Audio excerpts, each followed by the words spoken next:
Hello friends, welcome to AC food. So నేను sale చేసే biscuits recipe ఇంతకు ముందు వీడియోలో చూపెడితే ఆ మెజర్మెంట్స్ ప్రకారం చేస్తే గట్టిగానే వచ్చినాయంట. మరి మీరే సౌండ్ వినండి.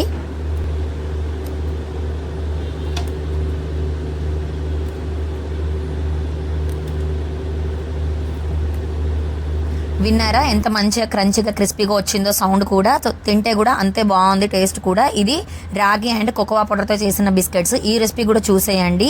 దీని తర్వాత కూడా ట్రై చేసి చూడండి. మీ మిస్టేక్ ఏంటో మీరే ఒకసారి చెక్ చేసుకోండి. ఫస్ట్ అయితే బటర్ ఎగ్జాక్ట్ 50 grams. ఇంతకు ముందు వీడియోలో కూడా ఇవే మెజర్మెంట్స్ అండి ఎగ్జాక్ట్లీ.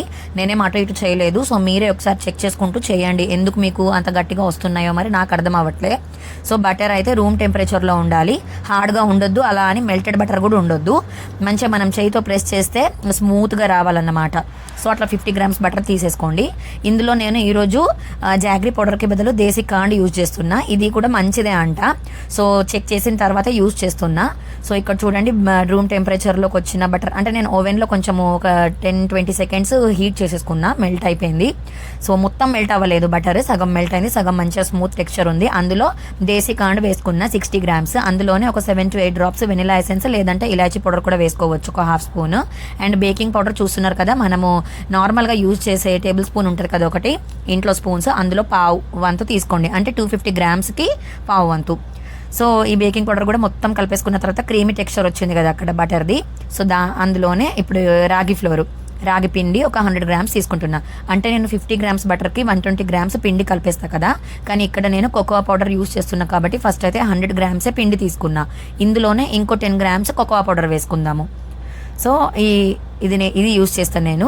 హెర్షీస్ బాగుంటుంది, కొంచెం చేదుగా ఉంటుంది. 10 grams కంటే ఎక్కువ వేయకండి, అస్సలు బాగోదు, చేదు వచ్చేస్తుంది.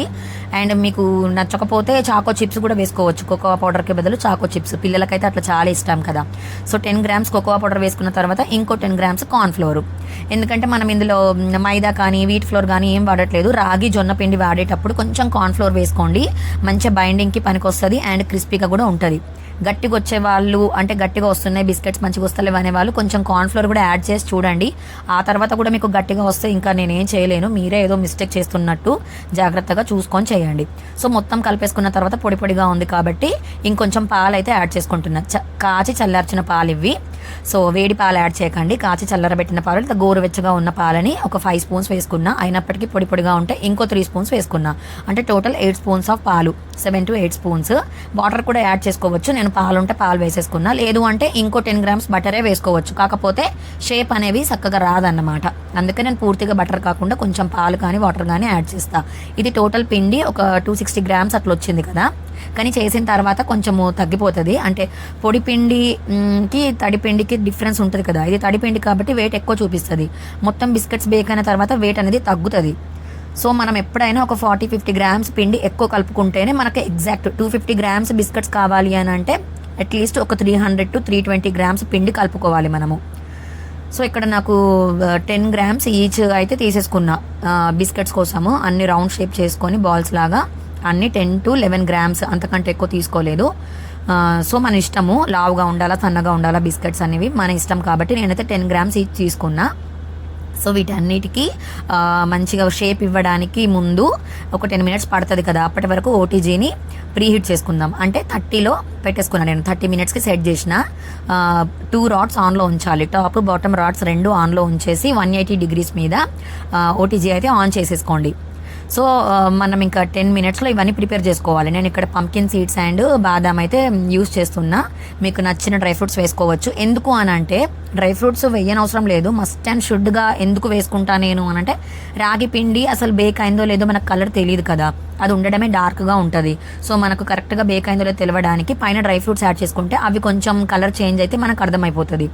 టైం సెట్ చేసుకుంటే చాలు, కానీ కొత్తగా చేసే వాళ్ళకి ఇంకా అర్థం అవ్వట్లేదు అని అంటే మాత్రము ఇట్లా డ్రై ఫ్రూట్స్ వేసుకుంటే అవి మాడిపోక ముందే, కొంచెం లైట్ బ్రౌన్ వచ్చే ముందే మీరు తీసేసుకుంటే అయిపోతుంది. సో వాటిని అన్నిటినీ అరేంజ్ చేసి ఇట్లా కుకీ ప్రెసర్ తోటి మంచిగా ఫ్లవర్ షేప్ అయితే ఇచ్చేసిన. మీ దగ్గర ఇది లేకపోతే మంచిగా చేయితోనే రౌండ్ షేప్గా ఫ్లాట్గా చపాతీ కర్రతోటి కూడా మీరు చపాతీలాగా చేసేసుకొని షేప్స్ ఇచ్చుకోవచ్చు. సో ఇప్పుడు అది 30 minutesకి సెట్ చేస్తే 20 minutesకి వచ్చేసింది. 10 minutes అయిపోయింది. అప్పుడు ఇందులో ఓవెన్లో పెట్టేసి ఇంకో 10 minutes తర్వాత ట్రేని తిప్పేసుకున్నా. అంటే ఈవెన్గా బేక్ అవ్వాలి కదా. సో మొత్తం బేక్ అయిన తర్వాత బయట తీసి ఒక 1 అవర్ అయితే వదిలేసిన, మొత్తం చల్లారిపోయిన తర్వాత ఇంకా తినాలన్నమాట. క్రంచిగా ఉంటాయి. ఇక్కడ సౌండ్ అయితే భలేగా వస్తుంది. స్టార్టింగ్లోనే చూపెట్టిన కదా, చాలా క్రంచిగా బాగున్నాయి.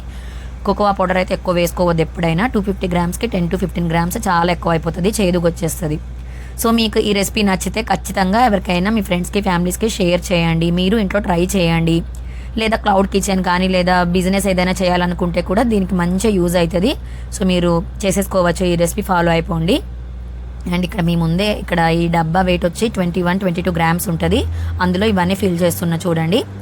సో బాదాము ఇంకా పంకిన్ రెండు కలిపి ఒక 15 గ్రామ్స్ అవ్వచ్చు. అండ్ ఈ పిండి ఏమో 260 గ్రామ్స్ ఉండే కదా. సో మొత్తం వెయిట్ ఏమో ఇప్పుడు చూడండి ఎంత వచ్చిందో, మీ ముందే చెప్తున్నా చూడండి. 230 వచ్చింది. అంటే మనం ఒక 350 గ్రామ్స్ పిండి కలుపుకుంటే మనకు ఎగ్జాక్ట్ 250 నుంచి 260 గ్రామ్స్ బిస్కెట్స్ వస్తాయి అట్లా. సో ఖచ్చితంగా నచ్చితే మాత్రం లైక్ చేసి కామెంట్స్లో చెప్పండి. అండ్ సబ్స్క్రైబ్ కూడా చేసుకోండి మన ఛానల్ని. Thank you.